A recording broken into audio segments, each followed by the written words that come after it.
city, so you'd have a lot of people coming in Yeah. and out of there. So The owner of Man United owns Tampa Bay the Buccaneers. football. Yeah, the football one. Like I know they won the Super Bowl just before they bought our club. Yeah, the Glazers. Yeah, I hate them. Yeah, yeah. That is that who still owns it? Is it the Glazers? Is that Yeah. Yeah. Like I wouldn't say own. I say they use it to take money out of. Like but that's just my opinion. and maybe they're using it on the Bucks. Well, I've heard that team hasn't won a Super Bowl since either, so like that's what a lot of United fans have been saying is where are they putting this money? If it's not in the other team and it's not in our team, like where's In their this money going pockets, to? man. In their Yeah, pockets. of course. Like they were famous for being slumlords, like back in the day, so don't surprise me. Mm. I don't know too much about them. I just remember when they bought the team, they built a new stadium, so they raised Yeah. our taxes 0.5%. So they've literally done the same with you guys as well. Like, hey, these are good though. I've got to give it them. They're good. They're good Yeah, at hustling. But they, they they hustled the city to build them a new stadium, and we only had to pay 0.5%. That was supposed to be a yeah. temporary 0.5%. Now it's a permanent 0.5%. So No way. Just because they built a stadium. That's crazy. This is what I never understand with America. You had a whole war over taxes. Like you're literally separated from another nation because of taxes. How are you at a point where you're paying big taxes again? it's people are voting for it, man. It's wild. Like, Yeah. and it happens incrementally like that. Like our sales tax, because we have a sales tax. Whenever I was Hmm. living in the other county, it was like 6%, and then it was Yeah. oh we're gonna vote to raise it to 6.5% because we want this new stadium, which will bring a lot of you know Revenue and yeah, revenue to the tourists. city, Yeah. and then after a certain period of time, it'll go back down to 6%. Well, like a Never few did. years later, they voted, "Do you want to keep the 6.5% so we can do renovations on the stadium?" And Oh my then God. it went up to 7%. Now I think it's at So seven is and the a half stadium percent. state owned? No, So why does that affect your taxes? Like it's because there. the city contributes. Like the owners will say, "Okay, I'll put up this much, you put up this much, and this is how much we'll bring to the city." So it's Yeah, I like a suppose matching. like for yeah, paying for like traffic police around the area, stuff like Yeah. that as well. Like, So did you know how they bought my football club? no. So they're very clever, right? So what they did was my club was a public owned club, like the public owned the club at the time. I had shares in it as well. So you had to become a main shareholder to own the club eventually. But what they did was they become a main shareholder so where they could make decisions as as not as club owners, but they could make big decisions for the club because they were big shareholders. So what they did is they got out a loan in my football club's name and then bought the football club with that loan. So my football club Bought still owes itself. a debt because they bought us. Like we're still in debt because of it. Like it's crazy what they've done. So Like they they took are the out a fall loan of Man as United. Manchester United to buy Manchester United. Yeah, yeah. Like, and I'm not even exaggerating or anything. Like, that's literally what they did. Like, my club now still owes like 600 million or something towards this debt. Like, as you would know, Manchester United was quite successful when we were young. Like, it was the biggest football club in the world, kind of thing. When we were young in like the 90s, early 2000s, we've not won a we've not won the Premier League since. Like, so they've literally just dragged us down. It's Yeah. pretty horrible. Do you think they're just using it as a money making scheme, or Yeah, yeah, it's pretty obvious because we had a great manager, Sir Alex Ferguson. He's one of the only people that I've called Sir that has been knighted, and I'd stick with that title because I respect him that much. He was that good that we won everything under him. Like even when like Thierry, I know you was a fan of Thierry Henry. Like even when he was at Arsenal, like that was when Ferguson was there, and like we were still beating them most times of the year. Um, and we won everything, all the trophies. And then as soon as he retired, you could see that because we couldn't find someone as great as him, like the owners then. didn't invest into certain things like the training ground and stuff like that. So all the standards everywhere around the club just fell to the floor. Do you think, um, like because I know like the transfer system, you guys have a weird system that doesn't make Yeah. sense in my brain. Like you can transfer players, like transfer their contracts and stuff like that. Do you think are they spending money like to bring in Well, players, yeah, or but like how does that it's work? only so basically there's financial fair play rules. So a football club can only can only spend what they generate in revenue. And Okay. luckily enough, we're one of the biggest in the world. Like literally India, we're the most supported club in India, China, like nations with billions of people. We're a huge like asset to them. I think Okay. China, because we're red as well, like there's good luck for them. So we make us, Real Madrid and Bayern Munich are the top three always at bringing in revenue. So we can spend based on our revenue. So yeah, we do spend based on our revenue, but that is literally our revenue that we're spending. It's never Nothing that anything they can above contribute or that. anything like that. Yeah, like they can if they want because our club justifies it with the revenue we bring in every year, but they just never have. Like Mm. they just never have. So Like you we've had guys, a Mancunian invest into us, is the richest man in England. He's just invested into us now, and we are starting to spend and to put like money into infrastructures like stadium and stuff like that. so Like our stadium had the third largest waterfall in the UK because the roof was broke. Like let's put it, that's Man United. for, Yeah, I thought you were going to say that they installed the third largest waterfall, but no, no, it's just no, from the roof leaking just haven't from the rain. repaired it. Yeah. That makes me laugh. Oh man. So But how does it work? I mean, we're going off on a tangent on Manchester United, but excuse my ignorance about it. But how does it work with like people like how would you say like developing talent? Do you have like a minor leagues that you can right, pull talent up from, so or like how does that work? yeah, kind of. So funnily enough, I went to a high school, a high school called Ashton on Mersey, where United would find kids. Like, just say, I'll give you a great example. Gerard Piqué came from Spain. He went on to win multiple World Cups with Spain, won everything with Barcelona, even married Shakira, the singer. He went to my school as a child because Man United sought him out in Spain and then got him educated over here in England to learn. So we have a massive scouting system. So we'll have scouts in Spain, we'll have scouts in Brazil, even USA. Every country we have scouts just constantly looking for young talent. And then if we're interested, we're able to offer them education and financial incentives to the parents to come over here, live here, train over here, get educated. The whole education thing is in case they fail as a football player, then they've got a good education to fall back on. Makes sense. So it's a very it's very complex. But so the team I played for was a team called Fletcher Moss. A lot of United players come from that team. Like so that would be a team that would get scouted quite often. Like I got scouted a few times by Man United and Man City and a few of the local teams, um, purely because I show promise. You know what I mean? So anyone that shows promise, you will get someone will scout you, and eventually they'll see you at a football game. So they have these scouts that just go to all because in the UK we have such a large system of leagues. We have a Sunday league that this is what we call a Sunday league, which is non-professional, not even semi-professional. This is just people that just go and play on the weekend, but can go and win the league. And then so every one of them can enter the FA Cup, which is like a cup that. So halfway through the last season, all the lower down teams will be in the FA Cup, try to get to the level where Man United come in. And then if they get to play Man United and Man United goes to their stadium, they'll make more money than ever because it's Man United.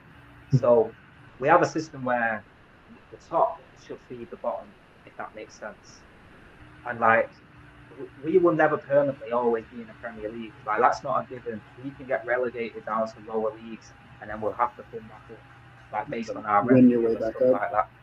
Yeah, Yeah, it's interesting how relegation works. And I was just wondering because like, if your scouting system is that advanced, right? Like you would Yeah, think with all the people you're scouting and bringing in and all the money that they could potentially spend, like you would think that would translate to winning at some point, right? Like, yeah. Well, it kind of does. Like we've got a player called Marcus Rashford. He's come through our system. You know, like so. The best example of this is we call it the class of '92. In 1992, Sir Alex Ferguson had a really talented group of lads that were mostly from Manchester, and then you had David Beckham from London, who was part of this group. He believed in this group so much, he sold a lot of his established senior players and brought them into the first team. So that saved us so much money because we didn't pay a dime for any of these players. Look at me using American words, a dime. We didn't pay a penny for any of these players. So, like, we're famous for that. We for 80 years we've had a youth academy member in our first team in every game for 80 years. Like that's what we're proud about. We always bring through Mancunian talent or English talent. so, But but you haven't so won if I contrast a Premier that League with Man championship in City, how long? pardon? I said, but you haven't won a championship in how long? No, oh I can't even count now. I think it's over 10 years now. We've not won the Premier League. Like we have won other trophies and stuff, which has kind of kept us relevant, and we've come second, yeah, a couple of times. And Gotcha. So but you've always been relevant and in the mix. You just haven't won. Is that fair to say? yeah, yeah. Like last year, for an example, we finished eighth, which is terrible. I think that might be the second worst finish in my whole lifetime. But we won the FA Cup, which is the most prestigious cup in England. So that kind of glossed over a lot. So if we finish eighth, we don't get into European competitions. So we have three European competitions, the Champions League, which is the best of the best. That's what everyone wants to win. Then you have Europa League, which is like a second tier one, and then you have a Conference League. Like if we finished eighth, we wouldn't have got into any of them. But because we won the FA Cup, now we're into the Europa League, I think. So that will help us, like basically play teams like in Germany and compete for that one. You know what I mean? Gotcha. Yeah. So that's it's a cool system, in my opinion. The tiered system to Yeah, where like, you have to pay or play like well to earn your yeah. spot. Basically, you don't just get to stay. So, is there? And I'm kind of going on a tangent, but again, it's fun. Is there like a story of like a team that was down in the low ranks and just kind of worked their Oh way mate, up to like be yeah. famous now? So a few years ago, there's a team called Leicester, right? And they've always been in the Premier League, but they've always dropped out. So I'm not trying to say they've come from nowhere, but I can give you examples of teams that have come all the way up from the bottom all the way to the top as well. But this is the best example. So Leicester, they got relegated one year and then come back up. And then this is ironic, like they had a trip to Thailand and they all got caught with hookers and stuff. So the manager got sacked. So they got in this old manager called Ranieri, who was a bit of a legend, an Italian, like very good manager. He managed to win the whole Premier League with Leicester, which I think we spoke about it on the last podcast because it was more closer to the time. But the odds of that was like 1,000,000 to 1, and I'm not even exaggerating. Um, and they managed to win the whole like Premier League that one year, and it was just like no one could believe it. It was just so incredible. But I can give you an example of like try to think off the top of my head. Like Swansea was a team that managed to do that. They're Welsh, and they've managed to go from like the fourth tier, and then each year they've gone up to the third, the second, the first, and then to the Premiership. So like we do have quite a few stories like that. It's just Leicester were the first ones to actually win the league from that position. Like Manchester United, we were winning leagues in the 60s, like same with Liverpool. So the ones that win it now have won it before, so it's not that rare. But then when Leicester did it, it was just like, wow, no one predicted that, you know? That's cool. So they were like the underdog story. Like, Yeah, yeah. yeah, that's awesome. What what is the division between United and City for like Man U and Oh, Man City? Like, is it just part of what part of town you're from? Is it like one of them's new, one of well, them's old? yeah, again, this is something like, remember when I was telling you about Liverpool, right? And I said not many people know why there's a rivalry between Liverpool and Yes. Manchester. But this is similar. Not many people actually know that if you were Catholic, you supported Manchester United. If you were Protestant, you supported Manchester City. So it was all religious. Like, I obviously come from a Catholic family. I might even have it mixed up because my dad's Protestant, my mum's Catholic. So, and when I say Protestant, that's Church of England, you know. So, Mhm. like, we have Church of England, the Queen's the Pope of that, and then we have Catholic, where the Pope's the Pope of that, you know. Yeah, So, like, we'd have two clubs in every city. One was for the Catholics, one was for the Protestants, and that's gotcha. kind of how it works out.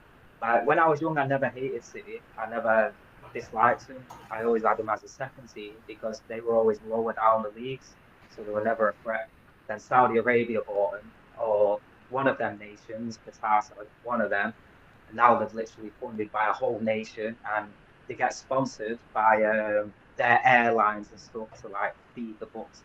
They're actually facing 115 charges for financial fair play, which they're fighting in court right now.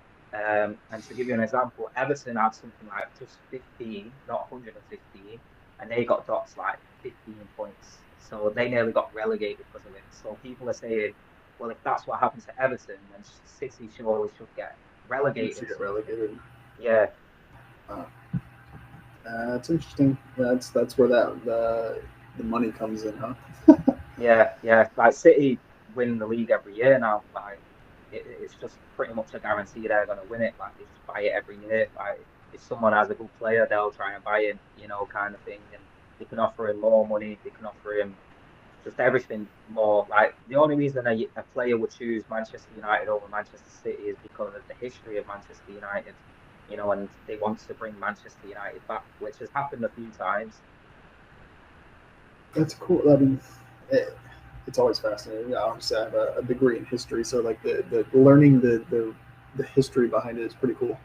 It's more than just a sport, like they say. You know, like Yeah. it's Oh yeah. it's a culture, it's a lifestyle, and then It's a quite religion. literally, it's a religion. Yeah, that's Yeah. exactly where I was Yeah. going. It is literally a religion. Like my whole family are Manchester United. Like I've got a couple of rogue uncles that decided to do City just to be different.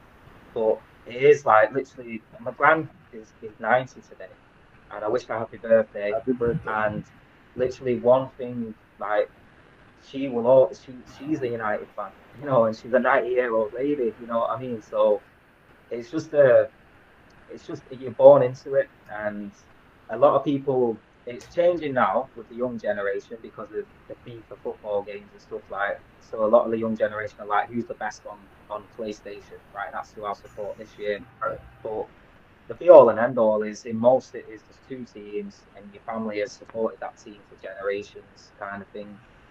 And like, is it like that with yours? Like, because I know you mentioned Tampa baseball and Tampa football. I mean, not really. I mean, not really. I'll be completely honest with you. Like, I'm a fan of a team called the Green Bay Packers. Like, I'm not from Green Bay. I just when I Yeah, was I a was gonna kid, say. I liked the So where colors. is Green Bay? It's in Wisconsin. It's like north, Oh, like in okay. the way Yeah. north of this the Like you couldn't country. get any different from Florida and No, Wisconsin. it's So you just liked I them like the based off. colors and Yeah, I like the players, and it was just you develop that affinity for it. I think there are people who we call them homers. Like whatever their home team is, like that's who they yeah, cheer for. And they're like the passive fans who are like, you'll see them at all the games, but like they don't really care. But like the yeah. people who care, like I think they just pick their team. Yeah, I kind of noticed that in basketball because the one American sport, because you guys, I'd say the American sports, the football, baseball, and basketball. The one I got got to like was basketball. Like, obviously, I grew up with Michael Jordan with the Bulls, but my team was the Lakers. I loved Kobe and Shaq, and I think am I right? Yeah, Kobe, Shaq, and who else was in that? There's a great Lakers team anyway when I was Mhm. young, and if I could stay up and watch it, I would because I found them really entertaining. But what I noticed was like a lot of their fans weren't from LA, like they were Mhm. like New York or just scattered all over. I think Whereas, for us, and I can't speak for all Americans, obviously, but I feel like it's a more of a fan of players, especially in yeah, the NBA. Especially in the NBA, a fan of the player, and wherever that player goes, that's who you're a fan of. yeah, And if a player stays with one team for like it's LeBron James. Everybody knows LeBron James, Yeah, probably the most famous basketball player in the world right now. And yeah, he's played for three separate teams, and you have people who have a jersey for each team. There's no loyalty yeah. to the team. I It's mean, don't get me LeBron. wrong, football is a bit like that. So, like, I love Real Madrid. Like that, I'd say Real Madrid is my second team, and that's purely because of the players they've had over the years. Like, they took Beckham off us, so I thought, all right, I'll go with him and watch them. They took Cristiano Ronaldo off us, so part of that's to do with it because they take our players, but another part was because they bought Zinedine Zidane, who I remember watching in the '98 World Cup, and him and an older Ronaldo, Brazilian Ronaldo, they faced each other in the World Cup final, and then a couple of years later, Real Madrid managed to buy both of them players. So I was like, right, this is the team I want to watch every week, as well as Man United, because it's Zidane and Ronaldo. And like I've got back, funnily enough, they've bought an English kid who's really good for Bellingham recently. They've bought Mbappe, who's like an awesome football player. So I'm kind of back in the Madrid camp now, purely because of the current players they have. Yeah, I think like for us, it's because like Real Madrid. That's everybody knows that in America. Like if you Yeah, say soccer, like you they probably think of Real Madrid. Um, yeah, it's the uniform is iconic. The colors, I think it was like the mid 2000s. They were like just dominating yeah, all the media headlines. They had the best players. So like that's who. If you asked a casual soccer fan, name one yeah. European football league team or European football team, they would probably say Real Madrid. Yeah, and I Like, think as that's well probably with the who I would say Latin, first. yeah, with the Latin influence as well out there, because obviously a lot of Mexicans, Brazilians, like they're European team, because it's the same in every country apart from your country and Canada, really, where it's so fierce. So in Brazil, they have some great teams in Brazil, and they're so passionate for them, and the support is so like visceral. The same with like Argentina, Mexico, like it's just the same as here, where it probably works the same as well, where there's two teams in every city and it's for each religion kind of thing. And yeah, I've always found that a bit strange in America, like because part of me thinks, well, how do you have the passion like that kind of? I just want my team to win because it's my whole family will be happy if they win. Like all my friends, like because where I live, pretty much everyone growing up was Manchester United. You know what I mean? So like you knew if we won something, the whole street's happy. Mhm. Yeah, I think because we're such a melting pot, I guess. Like Yeah, everybody's, especially like in Florida, like we have people yeah, from everywhere that come here. So there's no loyalty to our teams. Like we have three yeah, professional football teams in our state. Like yeah, like there's no loyalty. So yeah. um, And that's what's another thing that a lot of English like lads like me, they're so proficient with geography purely because of football. Because like, oh yeah, Madrid, that's the capital of Spain. Oh yeah, Barcelona, that's the capital of Catalan, which is part of Spain. Like we learn all this through watching the teams, so I've always found that really interesting as well. Like I don't oh, know if it works the it's same with you it's guys with the sports. 100% the same. Like Yeah, yeah, for sure. Like you know where because like our football teams they're in divisions. Like and the divisions yeah, are all the people who are close together. So like they're up here and this teams are over here and then, like yeah, like exactly and you can learn geography just from watching sports that's it. Yeah. and weather patterns and everything else for that matter. Yeah, yeah. That's another thing. Like people know like like how long a flight takes to a place because they've been tracking it and just weird stuff like that. Yeah, But I've got a question. It's more regarding Manchester United. But did you ever get told about the air disaster that happened? I think we spoke about this before, if I'm not Oh, did mistaken. we? But I Yeah. mean, To be feel free honest, I can imagine myself. No, no. to I was just wondering if you knew it, like if like your elders spoke about it or something like that, I mean, because. feel free to refresh my memory because I don't remember. I mean, we can So kind of end on in the that now. 60s, I think it's the 60s, or it could even be the 50s, we had a team that managed to get to the Champions League final, which was the European Cup I was talking about. In that team, we had the first ever, like, this is after the air disaster, but in that team we went on to have like the first ever superstar called Georgie Best, who ended up going to America and pioneering football out in America. But what happened was it was winter and we were going to take off, and the plane crashed and it killed the majority of our squad. Um, like there's a few survivors, but not many. So then a lot of the other teams loaned us players because obviously we had no choice. So even like Manchester City and Liverpool, our biggest rivals, would loan us players to get through this period. And then people say that's why we're so famous, because that endeared the whole world to us, because we still 10 years later we rose from them ashes and then started winning leagues again and stuff like that. So I just wondered if your olders ever spoke about that, or I imagine it kind of skipped USA. You know what I mean? Yeah, I would imagine it's more regional thing, but yeah, Yeah. that's horrible.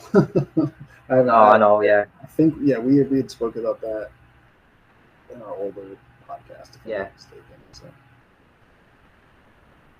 So so what did you say you're into? The Green Bay Packers. Have I got yeah, that wrong? Is that right? yeah, So I thought I was mixing up Tampa Bay and no, Green something. Right.